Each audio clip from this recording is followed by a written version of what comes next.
Hey guys, and welcome to Little Blackbird 91. We are talking to Anthony from Ready to Love. Yes, it's one of those conversations we're having again. We're hopefully going to get some great conversation, as well as those key answers that you guys have been looking for. So, listen, buckle up, get some popcorn, grab a notepad and pen. I know some of you like to take some notes. Listen, we're gonna enjoy this particular ride. How you doing today, Anthony? You good? I'm good, boss. I'm good. How about you? I'm alive. I'm well, Captain. I'm flowing. I'm feeling good. You know what I mean? I got the shades on. I got I got the little Miami little top going on too. I'm looking jazzy today. You know what I mean? So I'm feeling good. I feel you. I feel you. Lovely stuff. Well, before we get anywhere further into any kind of deep conversation, we like to do what we call human verification. Just a few questions, just to make sure you're human, sir. Is that okay? All right, that sounds good. Let's do it. Beautiful stuff. So, simply put, first question: favorite color and why? Sky blue. Mm. Miami skies are beautiful. In fact, I like named my daughter after sky blue. Oh, okay. Sky blue. I'm with it. I like it. Name your Yeah. daughter after it as well. Okay, I like it. Favorite number? 12. 12. Oh, okay. Why 12? I'm a numbers person, so I feel Mm. like with 12, it's just so many different dynamics into it. It's so many numbers that can fit into 12, and it shows how universal it is. Okay, I'm with you on that. For us as Christians, 12 is the number of government. So I hear you, bro. I ain't playing with you. 12 is a Yeah, good number. All thank right, you. cool. And last question: cereal or the milk in the bowl first? Man, cereal first all day. I can't have too much milk in it because I'm not a milk drinker. So if there's milk left over, Oh, I'm not gonna drink it. I'm gonna put it to waste. So definitely cereal before the milk. oh, okay. What kind of cereal? Just do you still eat cereal now? Because I know some people don't really eat cereal anymore, but I haven't you ate know, cereal in years, but I'm a cinnamon toast crunch or like Lucky okay. Charms type of person. Yeah. Mm, okay, set pace. I like it. All right, cool. I think you've passed our our human verification. We know you human, and we appreciate you. So, my first question to start off this great conversation is Anthony. Who is Anthony, and what is Anthony's story? Who am I? Well, I'm a father for one, um, child of God, 40 years old, born and raised here in Miami, Florida. Parents are Haitian Bahamian descent. They migrated here when they were teenagers and decided to have me together. They were like high school sweethearts. I'm the only child that they have together. I have, my mother has 6 kids. My dad has about 8, I believe. Wow. I'm not too sure. I didn't really grow up with my father, so I got to know him as an adult, me growing up as an adult. Other than that, man, I'm an inner city kid, raised in Little Haiti, born and raised. Went to school here in Miami for the most part. My grandmother moved me out of here my senior year of high school, pretty much wanted me to have a better way of living. I always lived with her on and off, but full time, I moved in with her when I was about 12 or 13 years old. So she raised me. Um, Wow.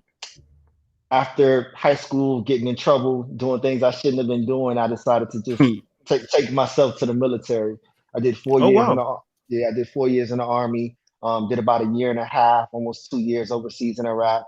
Um, got out, wanted something different, choosing fear from my life. So I went ahead and transitioned back into civilian life from there and took myself to school and just became a nurse practitioner eventually. Wow. Okay. All right. Listen, there's an array of experience out here. I like this, man. I like this. So, obviously, talk to a little bit about this. You going into military, like, because obviously, for especially for young black men, I guess this creates the quote unquote the discipline, the order, all that kind of stuff. But what made you want to join the military in the first place? To be honest with you, it was either the military or jail, to be completely Wow. transparent with you. I was on a road that wasn't that good. You know what I mean? And I Mm. saw it coming. Matter of fact, I think I want to say I had a warning one night that really changed my life and that made me look at things in a different direction. I took that warning and I ran with it.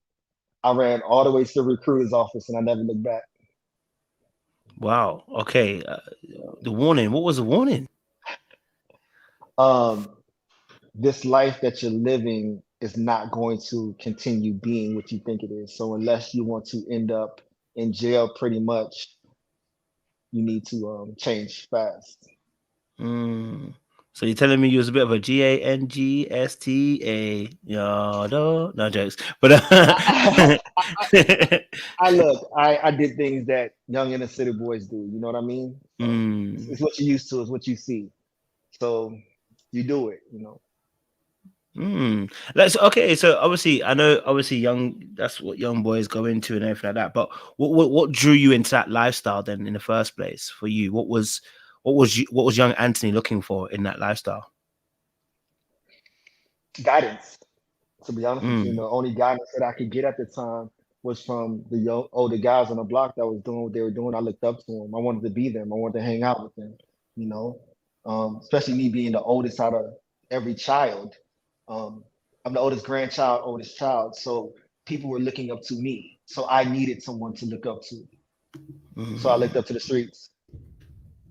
You know, it's interesting because I think me growing up, like I didn't. I remember, I remember some people came up to me to join a gang, and I was like, "Bros, my mom, yeah, and my dad. Listen, my mom especially, she'll ship me in the box back to Africa if I join you guys. Like, you know, that's what I was thinking at the time. But you know, I can understand that a lot of rolling with some people because that when the area we grew up in wasn't so crazy, but you know, you could easily fall into the wayside, man, and it could be something real quick for you. Do you know what I mean? So I did understand where some of these guys were coming from and why they went into it as well. So that makes a lot of sense. I mean, obviously, you did 4 years in the military. Did you enjoy it? Like, what was the experience like for yourself, and what were some of the learns that you gained from being in that space? I loved it, to be honest with you. Um, I loved it to a point where I don't know why I even got out. I think I might have loved Mm, it a little bit too much. The structure of it, the discipline that I received, the things that I learned at such an early age. I went in when I was 19, so I was doing things that I could never imagine me doing overseas. You know what I mm, mean? Being away from family and having to fend for yourself. So you're away from family now, you're away from the streets. So all you have is these men that are on your right side and your left side to watch you, watch your back. You know, those become your brothers at the end of the day, you know, because you're mm. all trying to make it back home to each other. So I want to say it definitely shaped me. It definitely disciplined me. I took a lot of traits back from it, and that's why I kind of am the man that I am today, as far as how I move with life. No, I can understand that as well. That's quite interesting actually. You know, do you feel like because I know you mentioned obviously as well, not necessarily growing up with your dad until later on. Do you feel like that helped the brotherhood in the military? Do you think that helped kind of for the time being replace that kind of energy, or do you feel like that kind of that having that brotherhood was kind of like yeah, no, let me keep it as that. Like do you feel like that the brotherhood kind of um replaced that energy of not having the father figure at that point in time, you know what I mean? I wouldn't say the father figure. I would mostly say the brotherhood. Even Oh, though my okay. mother had a lot of kids, I didn't grow up with my dad's kids. I got to know them like at a later age. So as far as Mm, my mom's kids, even though I was the oldest, I had to do a lot of fighting with them because literally, since I was the oldest, my mother looked at me to direct them to guide them. So they did something wrong, I was getting punished for it, you know, but they weren't oh. listening. So literally, because I had an outside father from the rest of them, there was a lot of disconnect and a lot of battling within the house where I literally we were always at odds. We were always fighting. So going into the military and off the bat, establishing that brotherhood with those men, you know, who you have to trust your life with, it definitely hit different. You know what I mean? It gave you a different self of trust, a different self of being. So as far as the father aspect of it, I never really missed it because even though I didn't have a father in my life, I still had the people in the streets to guide me, you know, and to be that kind of father figure. So the military is more of a brotherhood for me. Mm. That's a lot of weight on one's young Anthony shoulder. You know what I mean? Like to because obviously like myself, I was first born, but you end up being a third parent real quick. Like You know what I mean? Before you know it, you're looking after siblings. You know, you're taking them places. I potty trained. I reared them. You know, I watched them walk. I changed nappies. I did all that kind of stuff. Like, you become Yeah, yeah, a third parent real quick. Was that the same for you? Because obviously, like you said, that you know, you almost had to kind of guide and you know your younger siblings and stuff like that. What was that like then? And was that a lot of pressure for you at that young age? How did you of cope? course, 'cause of course, everything was on me. Everything was on me. My mother was a single mother, so she was at work all day, so I had to manage the younger kids, you know. So like I said, anything they did, it came down on me. Like why wasn't I here? Why wasn't I there? My name was always the first name called in the house, no matter what happened. You know, they always came to me first. So that definitely puts a lot on you, being a young man and being the oldest with the responsibility. That's why at a young age I had to be responsible. I had to learn things very quickly. You know, I had to step up. So I had to learn how to cook early. I had to learn how to iron clothes early, you know, um, Mm, clean early. So those things you definitely had to learn at an early age, being the oldest. mm. What impact does that make on you now then? So how do you see, like, now you're looking back at it and you maybe look at some of your traits now, some of your behavior traits now. What kind of impact did that have on you growing up? You know, having to be that person who's always been looked at as the responsible one and looking after everybody and being a parent, and do you know what I mean? How does that impact you today? I want to say it makes me a better man because now I don't look at things as being um, gender role directed, you know. So now that I'm in the kitchen doing it at an early age, it's nothing to me to be like, yo, I got this tonight. I'm cooking, you know. I got these clothes. I'm about to iron these clothes. I'm about to wash and fold these, you know. We about to clean this house up and down or whatever. So to me, it's like it's a normal way of life as doing it. So I feel like it's helped me and not just sit back and be like, oh, the woman got it, you know. Mm. Okay, no, I get it. I get it. All right, so talk to me about growing up with your grandma, because grandmas are always special in the hearts of young men. Trust me, I know. But what was it like growing up with grandma? What was that like, man? Oh man, I love that lady to death, man, to death. She's 82 right now. I moved her here a couple years ago, closer to Miami to me. She's amazing, gives me a headache. But growing up with her, man, since me being her oldest grandchild, from day one coming out of the hospital, she took me on. You know, my mother lived with her at the time when they had me. So I was all of their babies, you know, and she's always treating me that way. Like, yo, this is my baby boy. He's growing up, he's gonna be responsible, he's gonna be a man, he's gonna learn how to do this. She taught me manners. She taught me how to greet women, you know, how to kiss them when I walk into a room and greet them, how to take care of them. Um, just how to be compassionate in a way, you know, where you come from the streets or a hard military background, you know, she teaches you how to address women and just how to be soft to them. But she always just showed me that you always get unconditional love from grandmothers. Always get it. You know what I mean? No matter what you do, like you could do no wrong in their eyes. They're gonna check you. Don't get me wrong. They're gonna let you know you disappointed them, but they're gonna kiss you at the end of the day and tell you they love you. That's real. That is so Yeah, real. yeah, yeah, yeah. You told no lies about that as well. No, I mean, you know, obviously, you know, like, so what? Tell us about, you know, obviously how, because obviously that's an interesting dynamic, right? So obviously grandma kind of, you know, looking after yourself, looking after your mom as well, that kind of sense. And growing up in that environment, like you said, grandma's going to check you, grandma's going to also show you that love as well. um what was the dynamic like then for you then? Because obviously you grew up with more of grandma than rather than grew up with mom, would you say? Or was it a bit of 50-50 in a sense?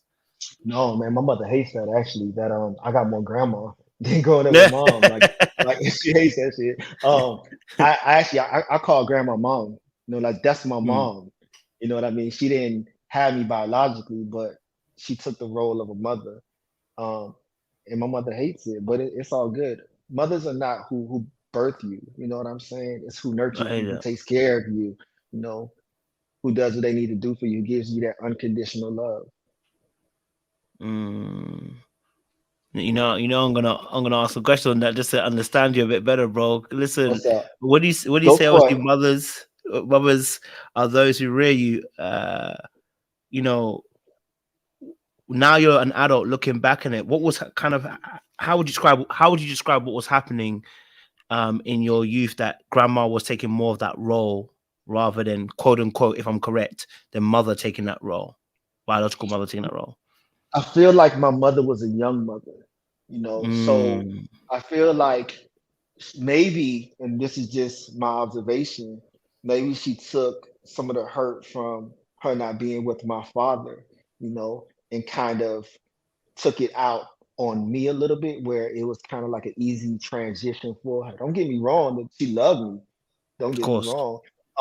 But at the end of the day, I was from her past, her young teenage past. Maybe she wasn't ready for a child at the time. And maybe that's why my grandmother took over and she realized that and she learned from that. You know what I mean? So um that's why I don't think my mother put much of a fuss. Yeah, it bothers her now. I think maybe it's bothered her because I've grown up to be the man that I am, and she realized, damn, maybe I didn't have much of a contribution towards it, you know. But as far as that transition, I think it was kind of easy for her. We all kind of gravitated to it. mm.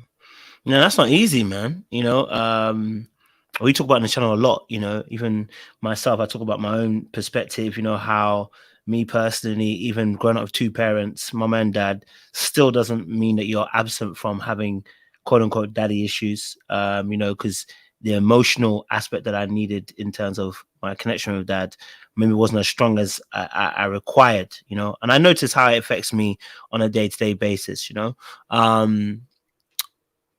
For you, then, how does that affect, how did that affect you? I know that obviously grandma was there, totally understand that, but you now in this, in as a more grown adult, how has that affected you in terms of the having been parented by grandma more than mother? How has that affected you in today's day and age? What I mean, how does it show up, if you want to say? I don't really feel like it had that much effect because I had a mother figure in my life, even though she didn't birth me. She was my mother from day one. Like that's all I've really known. Even when I was with my mother, my grandmother would come get me every week and keep me for days at a time. Mm, I feel like maybe my mother had a lot going on. She had a lot of children at the time, and she was a single mother. So maybe it was her outlet, to let my grandmother go ahead and raise this young man the best way that she can. Because I can't do it right now. I'm working hard. I'm trying to take care of these kids. I'm trying to function, you know. So I don't really think it does. Um, right now, me and my mother are in a good place. We talk every so often. We're not on the phone every day like me and my grandmother. Don't of get me course, wrong, same here. but we are in a great place, And she's a great grandmother to my daughter. Mm. So would you say there's any pain there though? Any hurt? Because even me, I say I grew up with two parents, but still there's some pain there, even with me and my dad. So, he knows I don't call him every day because that's not how I operate in my relationship because I'm a little bit distant. But I'm saying, so would you say there's no pain there at all? You said there's a little bit of pain. Like I'm trying to understand where you're coming from. I wouldn't say pain, to be honest with you. And I feel Mm, like if I did have any pain, I might have had it early on in my teenage years. Um, okay, fair. Yeah, if I did, maybe my mother didn't acknowledge my accomplishments or what I was doing enough, like my grandmother would have. Maybe I would have wanted her, but she was at every graduation. She was at as much as she could be at. You know. Mm. No, I get that. I get that. That's fair. So what was it like for you then, in terms of relationship with your father? Then what was that like for you personally? My father was incarcerated when I was young, so I didn't really Sorry hear to hear from that. him at all. I probably heard from him in like maybe three times over his whole incarceration. He got out when I was maybe 15 or 16. And I think at Jeez. that point, yeah, yeah, yeah. So maybe 15 or 16, I'm not too sure. Um, I just know that I don't feel like he put in the effort that he should have put in coming into my life again. So the way that Mm, so after years of me accepting that, I approach me and my father's relationship as friends, I hear that. yeah. That's real. It's interesting. I think men and their sons, I think, are such a powerful bond. I mean, we speak about on this channel a lot. We speak about how our identities are crafted oftentimes by the father figures that we have in our lives, um, and how difficult it is for men, to grow up with or without a father figure. You know, it can be a difficult navigating this journey of called life, you know, because everybody believes that they have um, everyone believes that, you know, they have the answers on what a man should be or what he should become. You know what I mean? Mhm. So that is understandable as well. So for you, then again, I'm going to ask the same question I asked about the mum. What impact of not having your father figure from, you know, early ages have you felt that has played in your adulthood? You know? If I had a healthy, well-rounded man in my life early on, I could have accomplished so much more at an early age. Mm, So that being said, I would have had a plan. I would have known how to treat women. I would have known how valuable education is, how valuable your credit is, how valuable finances are. Um, just prepare myself to be a man and to maneuver through different things instead of looking at the men in the streets the way that I looked at them. mm, okay. That's real. Mm, okay. That's interesting. You know, I find it quite interesting. I think even just in the first few moments, and maybe you can help me and you can discuss as well. You are someone who, uh, and maybe this is also down to your military as well. You're a man that doesn't waste much words. So you are straight to the point. You keep it succinct. You know what I mean? Keep it neat, tight. You say what you say and keep it short and sharp. Is that something that you've learned to do, or has that always been the way that Anthony's always been? I can't even say I learned it. I feel like just different life experiences and channeling through different things and dealing with certain things in life um, have just brought me to this point where you just get tired. You know what I'm saying? So you say what you said, and that's it. Like, what else you want me to explain? You know what I'm saying? Like, did Mm. you not understand it the first time I said it? You know, Mm. like, Mm. No, no, that's interesting. That's interesting because I felt that one. I felt that when you say that when you say that, you know, did you not hear it the first time? What do you mean by that? In a sense, I know what you mean, but I just want to just you spoke was passionate I in that, and I not wanted to say that. was I not clear enough and direct with what I said to you the first time that you didn't understand it? If you Mm. don't understand it, please elaborate. Let me know where the lack of communication fell in. Maybe I could rephrase it for you in a different way. Other than that, I said what I said. Okay. I love it. All right, cool. I like it. I like it. So, talk to us obviously then. So Anthony goes to military, comes out, like you said, you enter into civilian lifestyle. What when you enter into civilian lifestyle now, and you obviously then become nurse practitioner, what was the reason for going into something like nurse practitioner? Why? Because like, you know, that might not be everyone's course to take. So what was the kind of factors and kind of life's pulls and pushes that directed you towards that particular direction in life? To be honest with you, the backstory behind nursing is with me is when I got out of school, high school, I didn't really know what I wanted to do at all. Like I said, I was still in the streets. I signed up at community college one time and I sat in the class and during lunch I asked the professor, I was like, how much is this job gonna pay me when I get done with this school? And she told me, and I walked out and I never came back.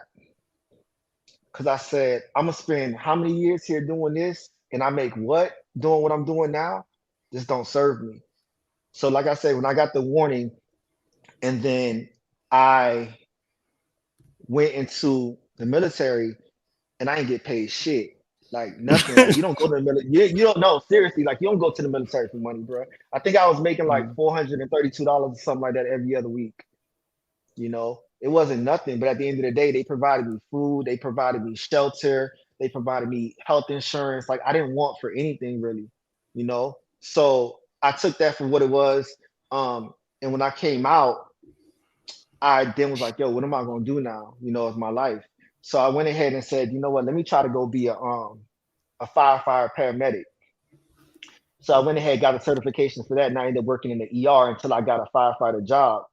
And I was like, they got men in here as nurses. Like my grandmother always told me, like men aren't nurses, men are doctors, men are lawyers, men are these certain kind of criteria, in the Haitian household. So I'm like, they got men here that are nurses, and damn, they make really good money. They're taking care of their families, and everybody love them, everybody respect them. And I said, you know what, I could do this.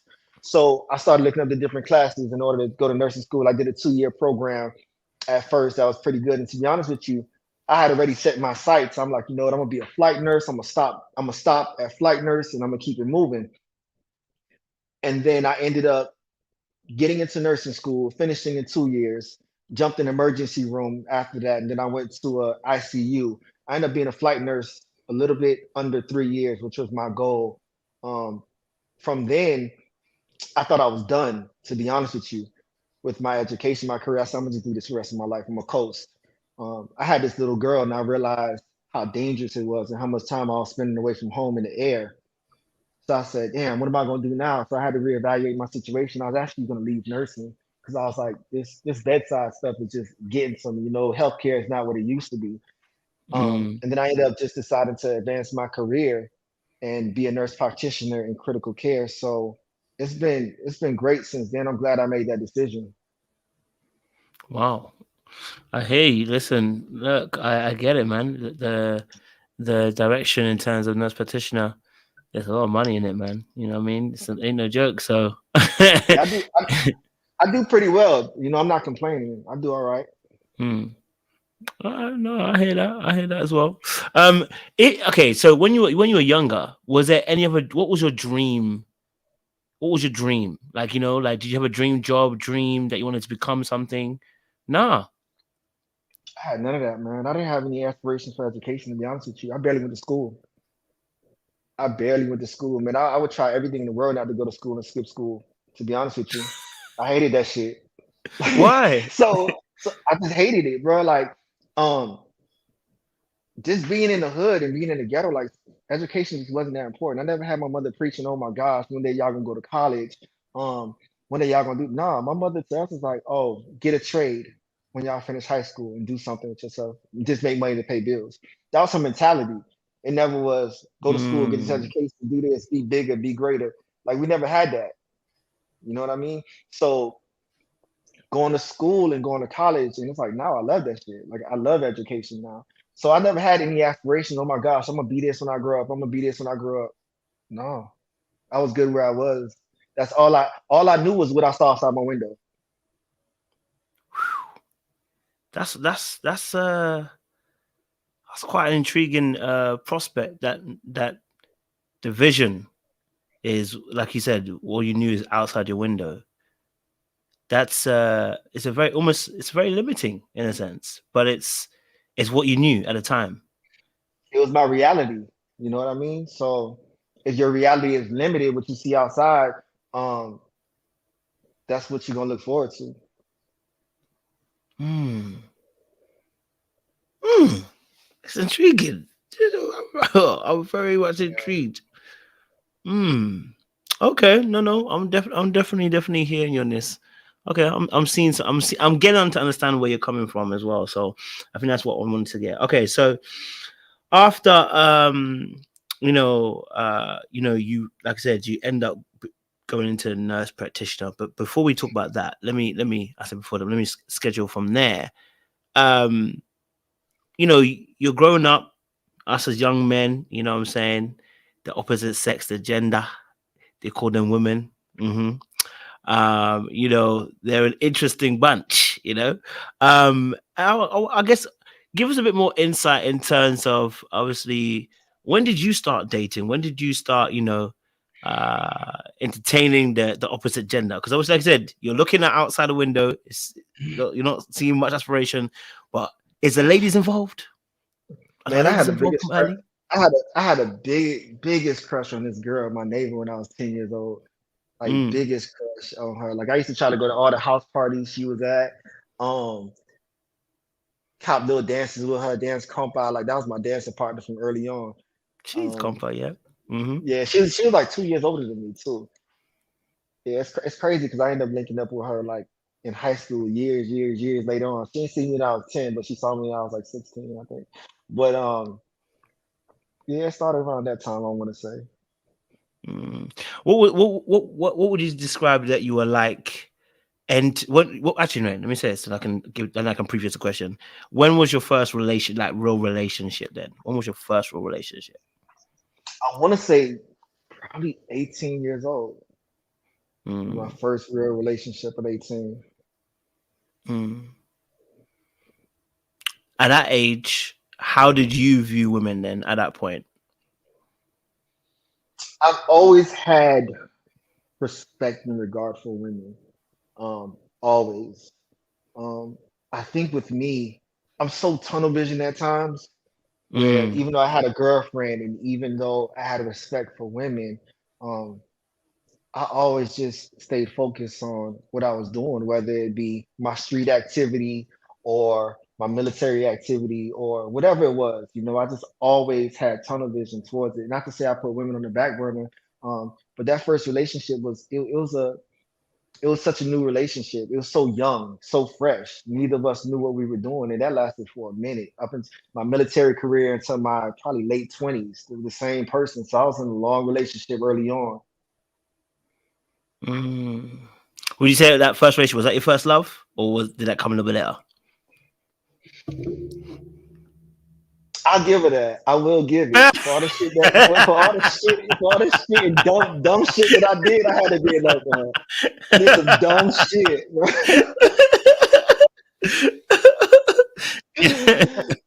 I had to be, man. I can't even downplay it, man.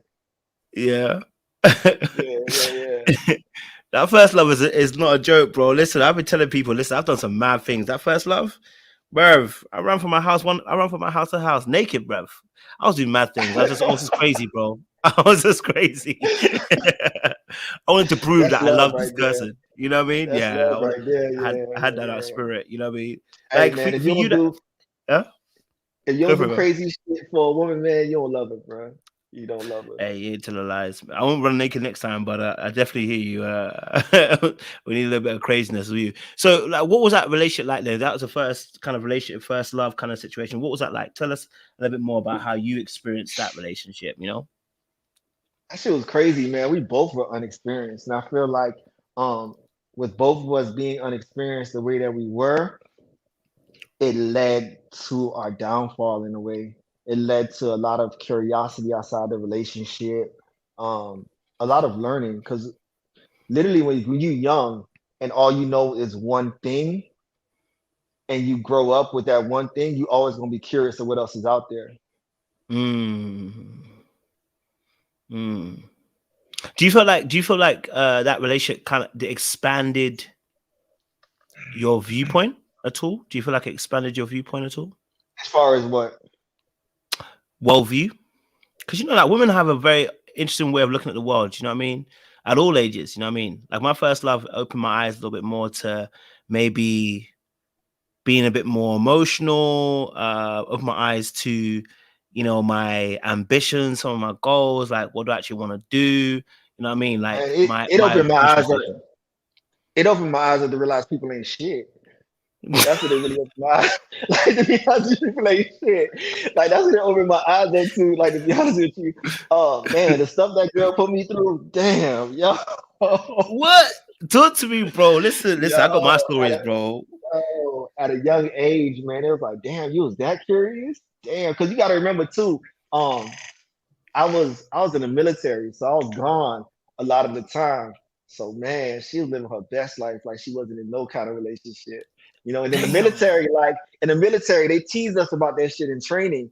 They be like, Mm. they sing like little chants, like Jody got your girlfriend while you out here fighting this war. Jody got your girlfriend bent over and stuff to kind of get you out of that mentality. Don't Amped. think about home, Mm. man. She gone. She ain't for you no more. She for the streets. Focus on what you're doing right here, right now.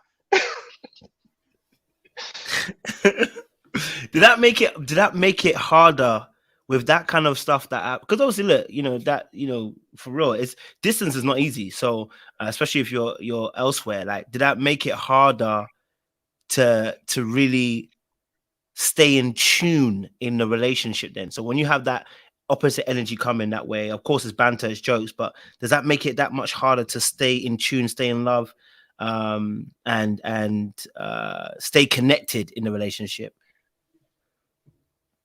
Yeah, it really did, to be honest with you. And I don't blame her for doing the things that she did, man, because I was so disconnected. Like she didn't hear from me for weeks at a time when I was in the field, you know.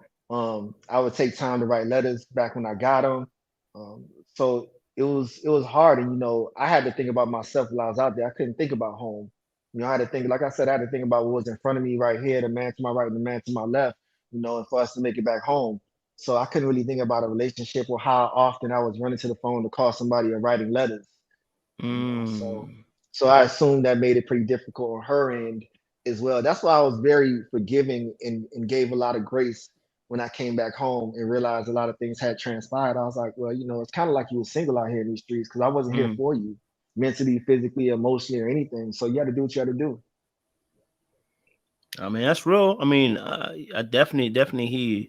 That's definitely real. I respect the compassion that you have on that instance as well. Okay, so after first love, you know, what's like, what's your next serious relationship? So I know you have a child as well. So, but what's your next serious relationship there, and what was that like then for you? Oh, I took a break for a minute. Then it was my child's mother. Okay, okay. Yeah, it was my child's mother. I dated on and off, nothing serious. She was actually my next girlfriend. Um, I met her through a friend. We dated long distance. I was living in Orlando at the time. She was living in Miami.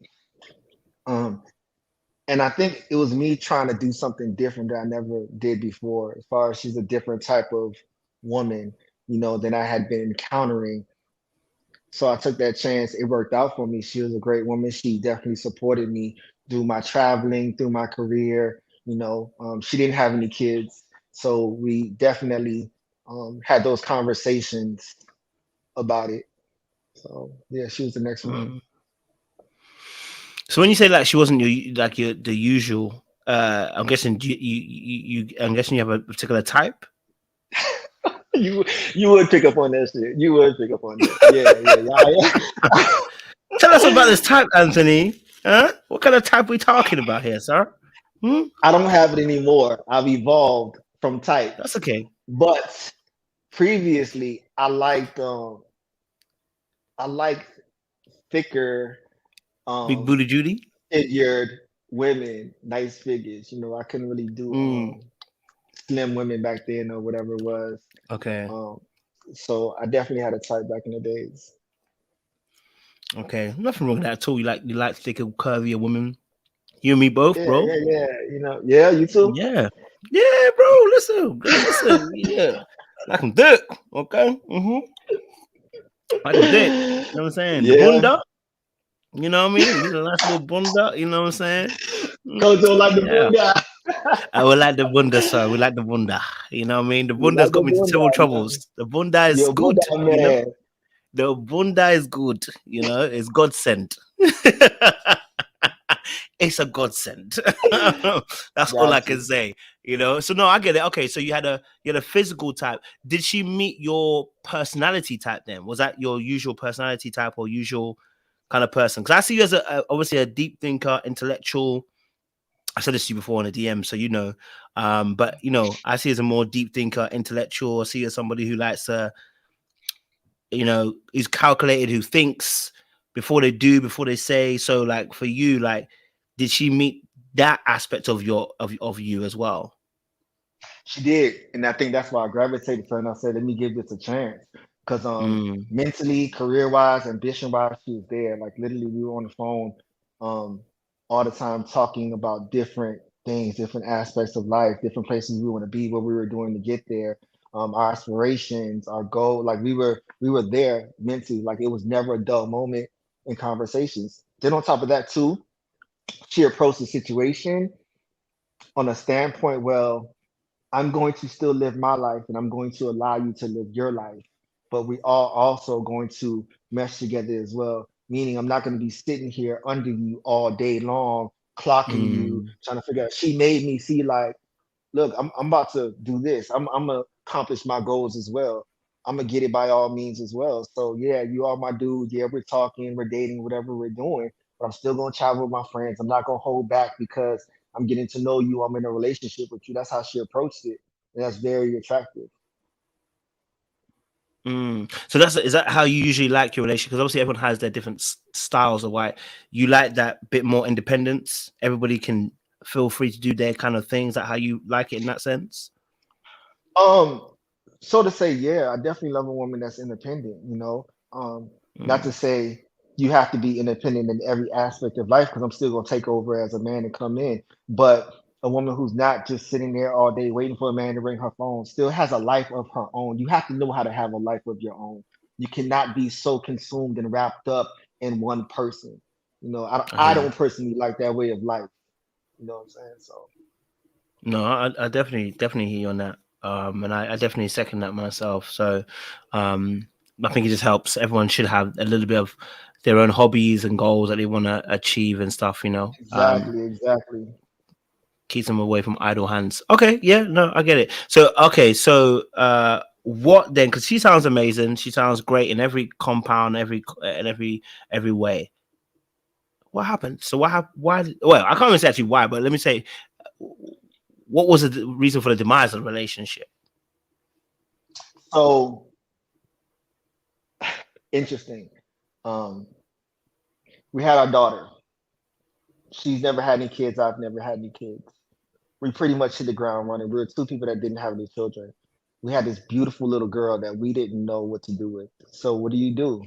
You pour all your time, attention, your love, your efforts in this person. Then you add things like um, she was in school at the time. So I was taking care of my daughter, working full time while she did her thing. That was the agreement. We had a 5-year plan together. Love that. So yeah, so we created a 5-year plan together, and we were going and living out that plan. Unfortunately, postpartum depression is real. My mom It had is it. I it is so real, and we dealt with it for a while and never even knew that we were dealing with it. mm, We disconnected so bad that we weren't greeting each other, we weren't paying each other any attention. We just was living life for this little girl. That's the only time we communicated. And neither of us realized it. Matter of fact, if you would have asked me back then, I'd have been like, yo, this girl got to be seeing somebody else, how disconnected she is from me. And I would talk to her about it, and like, yo, like, what is it? And when I talk to you in a sense where this is what I'm seeing, these are the problems. Um, and then I come back and I'll tell you, what is it that you feel like I can do better as well? Is there anything that I'm not doing to help you, to support you? And I was always getting the response like, no, you're fine. No, you're fine. No, you're fine. And I didn't even realize what was going on. So after things had went on for a while, I just checked out. You know what I mean? Like mm, I checked I out. get Like I it. had a long conversation with a friend one day, and I went home and I was like, I can't do this anymore. Mm, But it's crazy because when she told me that, she handed me a card that said, I know that it's been a rough year between me and you, um, and I have some making up to do, but I don't know how I'm gonna do it. And I was like, I don't want you to do it. Like, it's too late. So how we found out she had postpartum depression, it was us going to therapy together, trying to figure it out. So after we figured that out, it was like, okay, cool. Are we gonna continue um doing this therapy thing together, or is it done? But we had been so far gone that it was like, let's just work on being the best co-parents that we could be. mm. Ooh, that is not easy, man. Nah, it Yeah, wasn't. postpartum is not no joke, bro. I can't even lie to you because, like, um, I think from a kid's perspective, um, Marge, mum was sorry, mum. I said Marge, but mum had it, and bruh, the disconnect. I didn't realize till maybe later on, maybe like when I was like maybe 16, 17, I realized that yo, it even as a kid, it affected me. So I can only imagine if you're the partner. Um, You know what I mean? I've spoken about, obviously my mom also as well going through schizophrenia as well, and how that, I haven't really spoken much about how it affected my dad, but I saw how it does. And yo, I think to this day it still scars me. I think even when I hear women say they dealt with depression in their past, I just cancel them. I can't do it. like PTSD is real. Like I just can't. I'm like, yo, as soon as I hear that you had a past of depression or there may be some mental health issue, I'm like, yeah, this ain't gonna work. Cause like I it mean, scars me. even if they've dealt with it and worked on it, you still don't. You still out. You Mm-mm, done? mm-mm, mm-mm. Can't do it. Can't do it. The scars are too Wow. deep, man. Too deep, bro. Bro, I have PTSD over kitchens, bro. I can't even be in kitchens that are narrow. Like people don't know this. That's why I like kitchens that are Mm, open. I can't have them narrow because of the way that my mom's illness came about. Like she would just, the kitchen would become a mess, bro. And when you're walking through a narrow kitchen, I just felt so claustrophobic for years, bro. Do you know what I'm saying? So like even kitchens become like like trauma for me. Like so I have to be in kitchens that are open. If your kitchen's narrow, I can't do it. So when I'm looking for houses and mm, stuff, like I was looking for a house to stay when I moved to a different area, I had to find kitchens that were like bigger. You know what I mean? I was like, wow. nope, I gotta be in kitchen that are bigger. And I was like, nah, can't do it, bro. That's when I realized, like, oh snap, this thing actually really did affect me. So I can only imagine Yeah, how it yeah, yeah. affected you, bro. Like in terms of dealing with, like, when you say you checked out, what did you mean by that for you personally? How did it? How do you mean by that? Like I didn't feel anything anymore. You know, Mm, I didn't feel like coming home anymore. I didn't feel like being affectionate.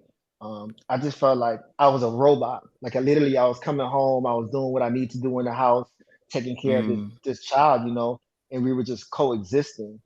So I never want to feel that way. I always told myself if I ever don't want to come home to a woman, there is something wrong with me I heard that. because after a hard day at work, whatever you're doing, like you want to jump in that car, you want to speed home to your woman, you want to see her in the kitchen, you know what I'm saying? You want to walk through those doors, you want to feel her presence, like that's your person, that's your woman. So if I don't want to come home to you, like that's a problem. If I'm sitting in my car after work and I'm not hitting reverse real quick to get out of there after this long ass day, that's a problem. Something's wrong. Did you feel like you wanted to like this is probably some real shit we're about to drop now, like for real, because again, I think having conversations with my dad and watching his behavior, observing it, I'm a bit more of an observer. I could see the times that he's coming coming home. It's getting later and later. You know what I mean? And I can see how, he confined himself to the living room. So yeah, because my mom's schizophrenia was, it just affected a lot of stuff. So it was a lot. But I saw how, like, for instance, like on a Sunday, he just wants to get out of the house, bro. Like after church, don't bother him. He wants to get out. He just wants to be out. I guess because it affected him mentally when your partner is not the same person who you started the journey with, right? And I'm not just talking about in terms Exactly. of like, but when they've been shrunken, they're no longer that same person that you dealt with. Of course, everyone changes, but I'm talking about when on a mental level, when they you don't know what you might get if you come in today. When you're no longer sure about the return of investment you're going to get, and I don't mean in a way of like I'm given to get, but in the sense of you're not sure what you may receive today. I'm gonna say hello. I might not even get hello today. You know what I mean? Like when you say you didn't want to, almost like you didn't want to, you weren't enjoying coming home. Like just break that down for us a little bit more in terms of So what you're with kind of me, feeling. I couldn't understand. And like I said, we didn't know what she was going through until after evaluating the situation. So with me, I couldn't understand how I was being this protector, this provider, this man that was taking care of everything around, and I could have such a disconnect with the woman because in my mind, I'm thinking, damn, I'm doing everything I need to be doing.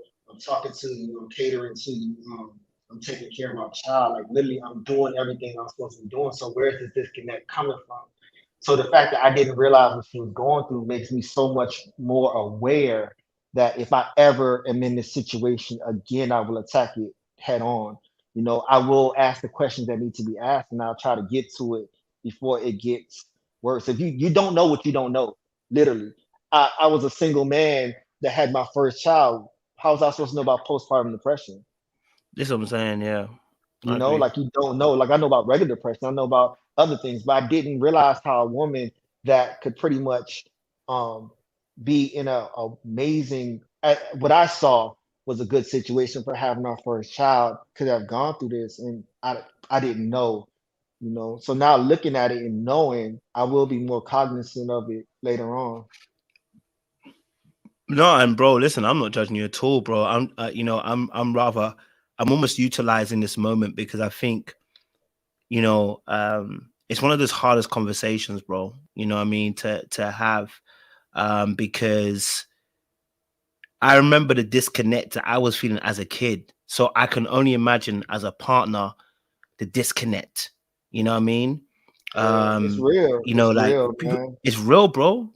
Yeah, People don't these see it. women go through it, man. Like I hear stories about my homegirls all the time now, and now that I know how to identify, you know, I know how to talk to them and kind of deal with it in a way and kind of help them through it, whether it be just a phone call every day or like, hey, get a babysitter, you know, you need a couple hours out or whatever it is to breathe a little bit. So it's real what these women go through that postpartum depression. You know, everything changes for them, their body, their mind, everything is such a change for them. So we as men will never understand it. You know. Yeah, man. And I think and as you were, and when you mentioned it, I was like, I wish this is something that is taught earlier on because you know it is tough, to not when you don't know what's going on, but you just see the Yeah. behavior shifted. You know what I mean? Like if you don't know fully what's going on with somebody, you try your best to kind of work with them. Um, And I'm gonna say something. It might sound selfish. I'm just being honest with you, but I have needs, Negro. Okay, and I was a kid, and I'm just saying, even as a kid, I had needs, bro. And I realized what it did. What I did is I ended up putting all my needs on the back burner, and just I went numb. I just went numb. That's me. That's me watching parents going through what they're going through. I went numb. You know what I mean? I didn't want to feel anything. I didn't want to uh have to fully acknowledge, that my mom is schizophrenic or she had gone through Mm, postpartum as well, right? That she even at a point had um arthritis also in the leg. I didn't want to acknowledge that, bro. Look, I didn't want to acknowledge it, bro, for a long time because it's too painful. You know what I mean? And mm, I'm imagining that myself if I'm with a partner, how difficult it is for the other person too when you want to be loved, you want to be cared for. That don't stop because you're 40. That don't stop because you're 50. That don't stop because you're 60. You still want the affection and the care from the other person. And when you don't understand why there's a change in behavior taking, it's very difficult. Of course, now we know a bit more, but at the time, if we're definitely. not educated in this aspect, so it's very difficult to navigate in that sense. Yeah, Mm, boy, it's tough out here. All right, cool. yeah. So was that the last relationship before you went into Ready to Love? Unfortunately, not. Why you say unfortunately? It's not a bad thing, bro. If you had other relationships, it's not a bad thing. It's not. I had one more after that one. Yeah, that's not a bad thing, bro. Yeah, You I had one. sounded like it was bad, bro. Well, you okay? PTSD is real, bro. It's real.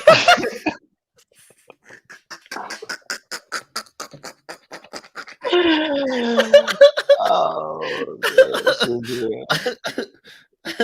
Tell me, bro. What do you mean PTSD is real? What you talking about, It's bro? real. Look, you know how we were saying, was I saying it with you? How you know you in Yeah, love? You do yeah, stupid shit. yeah. Yeah, yeah, I did stupid shit. Not stupid in regards like acting a fool, but man, like I put it out there. Like I really put it out there. Um, yeah, I put it out there. You couldn't tell me shit. You couldn't tell me it was nothing. Whatever, like whatever, whatever. Yeah, but that was Yes, we'll be there. it was good though. But it ended right before I was about to make a vital decision. I was like, you know what? I want to marry this Mm, person. So I want to marry this person. So literally, I did the whole steps. I talked to the mother and everything. Um, but one thing I did was we would had to have made a lot of changes to be together and make a lot of Mm, sacrifices. So I promise you, Kojo, like I was praying, like seriously praying. Um, I was like, yo, God, like if this is not for me, please take it away. Like mm, take it away. Help me. Like it must have been like over a month straight. I was praying about it. And mm. when I say he took it away, like that, That one's there. took it away, bro. Like no phone calls, no texts after that was done. All communication gone. He took it away. And when I say I did one of these, like if that wasn't a clear sign that this is not your person and to move on, I don't know what else is. Mm, I don't know what else can be. Literally, if I would have went to chase it at that point, that'd have been on me. That's on I get my you. fault. That's on my head. You know what I mean? So yeah. What? So how? Okay. So were there red flags at the beginning? Oh, you said say it again? Were there red flags at the beginning of the relationship? Yes. And I ignored the shit out of him. I ignored the shit out of him. just kept on driving. Kept driving. Kept driving like I saw green. Like my vision told me green, even though they could have been like road spices, flattening the shit out my tires as I was going. I just kept running over them. I'm Kept gonna running keep over on them. going. I'm gonna keep going. Police was throwing spikes. Ah! I was like, fuck y'all, I'm gonna keep riding. I'm gonna keep riding. I'm gonna keep on going. I'm gonna keep on I'm going. gonna keep going. I'm riding on the rim on this one, on the rim. what made you keep going then? So what made you ignore it? 'Cause that's how I feel, because that was my kind of last relationship. So what made you keep kind of going? Because that's how I missed mine. So I want to say, man, I was definitely not fooled, but I was so intrigued by her. You know, mm, the way that we handled things together, the way that we moved. You know, the way we accomplished things, our goals, our dreams, like the way she gravitated to my life and I gravitated to hers. You yeah. know, she also had a child as well. So I took that child in and loved her like my own. You know what I mean? Because she's a couple years Mm, older than my daughter as well. So it wasn't one loss that I had. It was actually two losses because I lost the child as well. You know what I mean? But it just was so much that I was doing in such a short amount of time. It's crazy. It's like when you know what I mean? And mm, when you don't know, you don't know. So you try to make things work that just it's work. like you taking a circle piece and trying to fit it in a square piece and you just keep doing Yep. this shit. Yep. So you like doing this, but you still Trying to doing this fit it. shit. You know what I'm saying? It's never gonna fit. No, I hear you, bro. I hear you. Listen, last relationship, bro. I went through the red flags, bro. I told him like, yo, girl was telling me she want to go through my phone. I was like, yeah, go for it. I don't do that. Yeah, yeah. You a little bit toxic? Don't worry about that, man.